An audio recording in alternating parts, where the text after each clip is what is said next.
So this is a question that I get typically from people who have been out of the relationship for a while. They feel like enough time has passed. They're not in as much pain as they were in before, but they still feel like they're still struggling with certain areas after the breakup, just letting things go.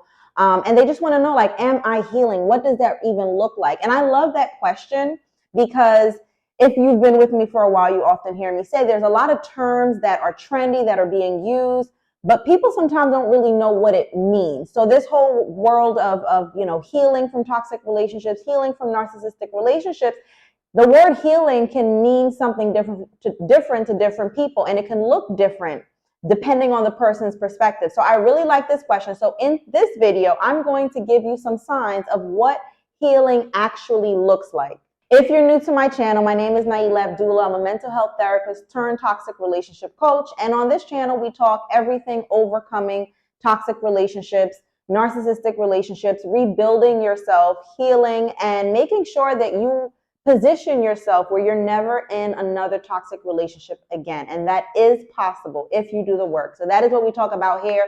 So let's get into the first sign of what healing actually looks like. So the first sign I'm going to let you know about is that you are no longer concerned about the ex's opinion of you.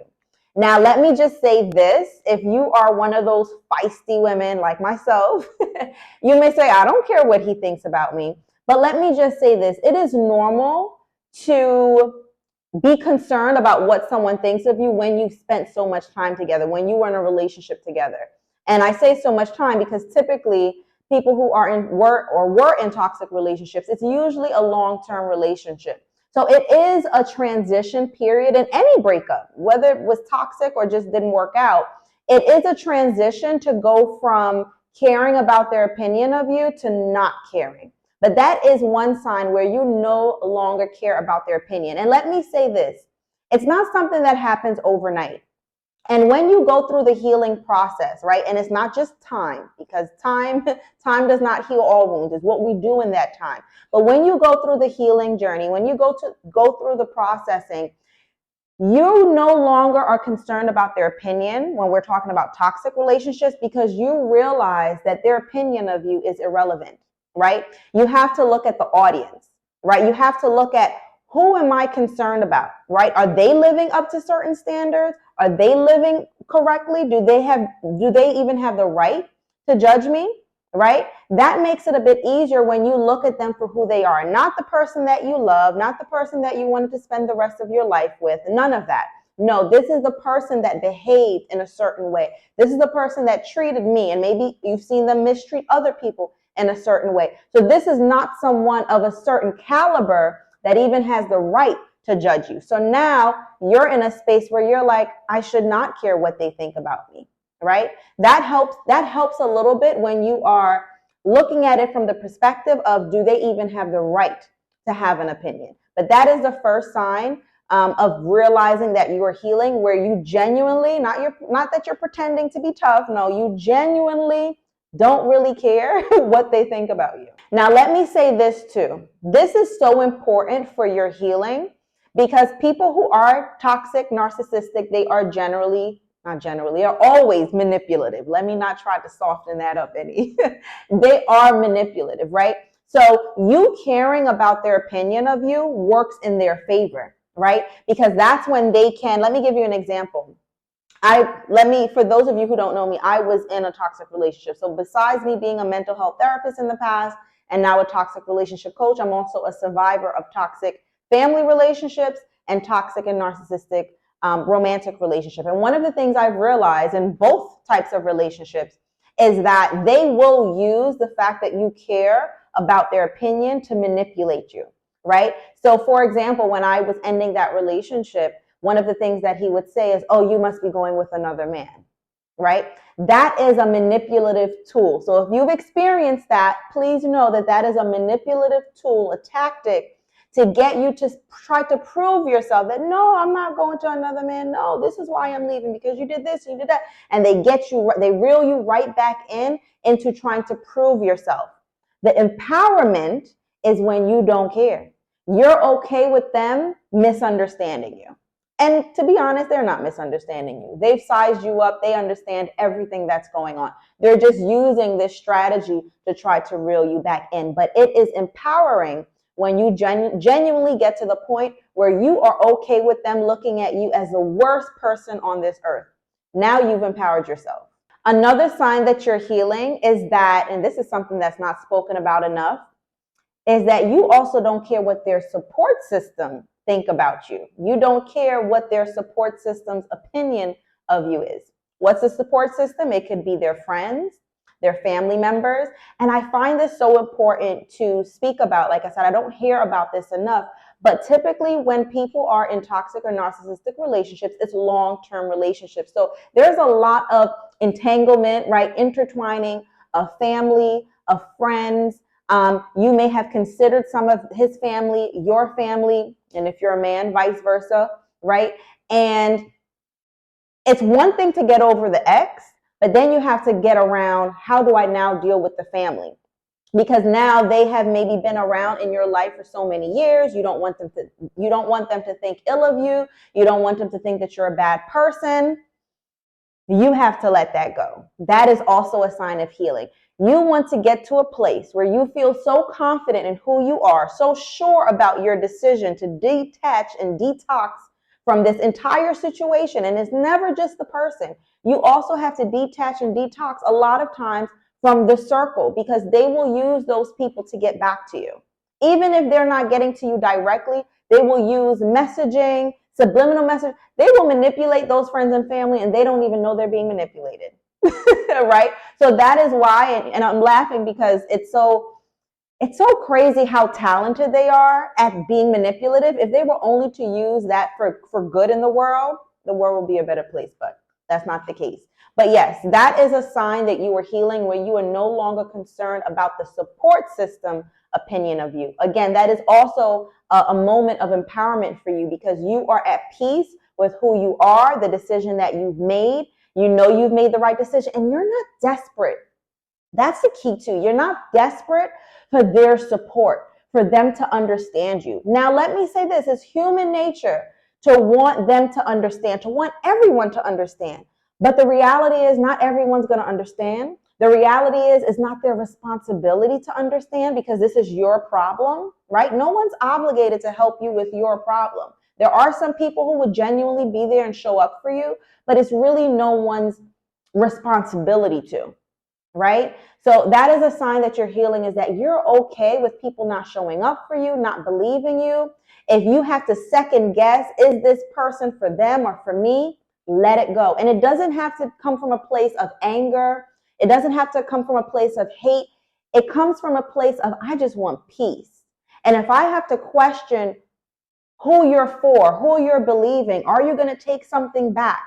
You know, if someone's in limbo, they're on the fence about whose side to be on. You don't have to be angry with them. It's unfortunate it got to that, but you want to prioritize your peace. You're not in a place where you even want to have to figure that out right now. There's a lot of other things that you need to do with your time and energy. Another sign that you're healing is that despite the pain, and I know there's pain, trust me, I felt it. It manifests physically. You don't want to eat. I've been there. Insurers were my best friend, and I love to eat. So I know, but despite the pain, you are 100% sure you don't want to be back with that person ever, right? That is a sign.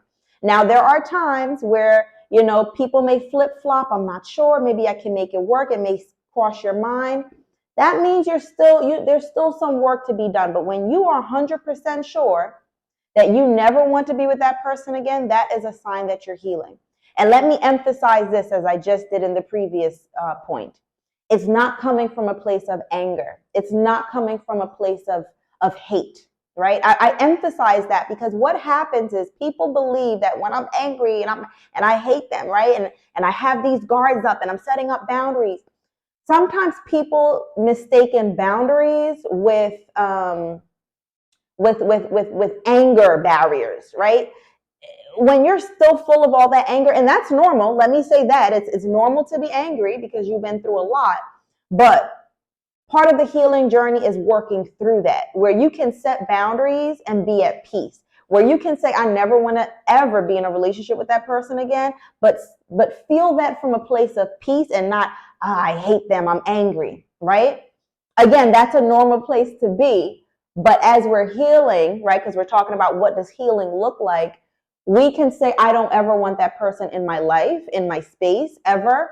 We can say that from a place and feel that from a place of peace rather than hate and anger. So the next sign that you're healing is something some of you may not like, so I expect some comments, but that's okay. I want to see you win. I want to see you truly heal, not just get over it, but truly heal to the point where you don't end up in a situation like this. So the next point is you accept your role in the suffering that you experience. Yes, we all played a role. You played a role in the sense of you accepted the behavior, you stayed a long time. And part of healing is getting to the place where you understand why you made those destructive decisions, right? Why did I stay here? Why did I accept it? Why did I make excuses? Why was I so, hopeful that the person will change, right? Why did I accept things that I thought I would never accept, right? There's a reason for all of that. And that is part of healing, is where you start to dissect yourself. A lot of people think healing is watching a ton of videos, about narcissists and toxic people. Yes, it's good to understand them, but more importantly, if we want to get to the next phase and make sure we don't end up in a situation like that again, we want to understand ourselves. And part of that is understanding, why did I make these destructive decisions? Why did it take 10 years as opposed to the first 6 months when I saw all the red flags? Why did I ignore the red flags? Right? So that is a sign that you're healing, is that you accept your role and you have understood now, not just where you went wrong, right, and the role that you played in your suffering, but why you made those decisions. There's a reason for that, right? And that takes dissecting, your perspective, were you desperate? Was it experiences from your past growing up? There's many different layers for all of us. Most of us have in common, some are very different, but you want to get to a place where you understand that, because once you understand that, then you're able to start shifting your mindset on relationships in general, how you deal with people, how you deal with yourself, the boundaries that you have for yourself, the standards that you have for yourself. But you can't make those changes until you figure out what parts of you need to change. The next sign that you're healing is that you feel indifferent about where they are in life and what happened to them. So a lot of times I hear people talking about, well, he moved on to another woman, he got married, he started a family, he moved here, he's doing this. And when you are still concerned about where they are, and I'm not judging you, because again, that is normal to be there. But if we're talking about what healing looks like, the direction that we want to go in as individuals, as the person who experienced the trauma, the suffering, we want to get to a place where we couldn't care less, where they went in life or what they're doing. And how do you get there? It's not really your business. It's not really our business what anyone is doing, right? The focus needs to go back to you. And the other part to that, and again, not that it really is our business, but if we really want to get down to the way these people function, nothing they do is genuine.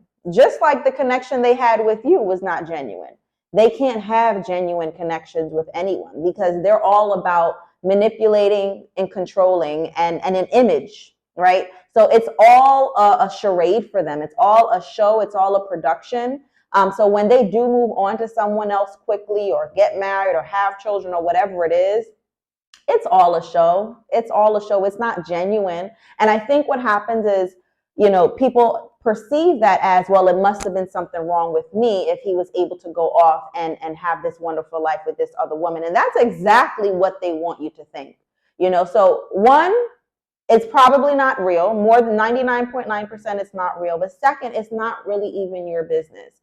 You have to, again, remind yourself, this is not the person that you were fantasizing and dreaming about, this great person that you wanted to spend the rest of your life with. No, this was a monster. This is a person that caused you pain that you probably never felt in your life. Yeah, you need to remind yourself of that, because what happens is, I think sometimes people go back to the fantasy that you had about the person. And we've all been there. That's what kept us there, right? We had a fantasy, an image about who they were, maybe the love bombing they showed us in the beginning. And we had this image, this vision of where we wanted to go in life with them.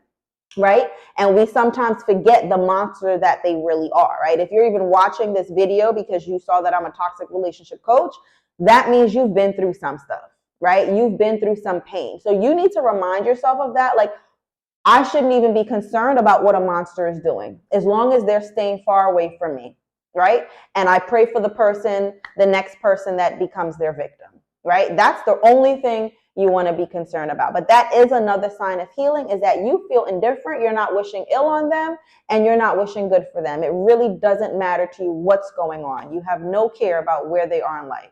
Another sign that you're healing is that you are not looking for an apology. You're not looking for them to get it, to understand, to come up one day and give you some closure. You don't care about that.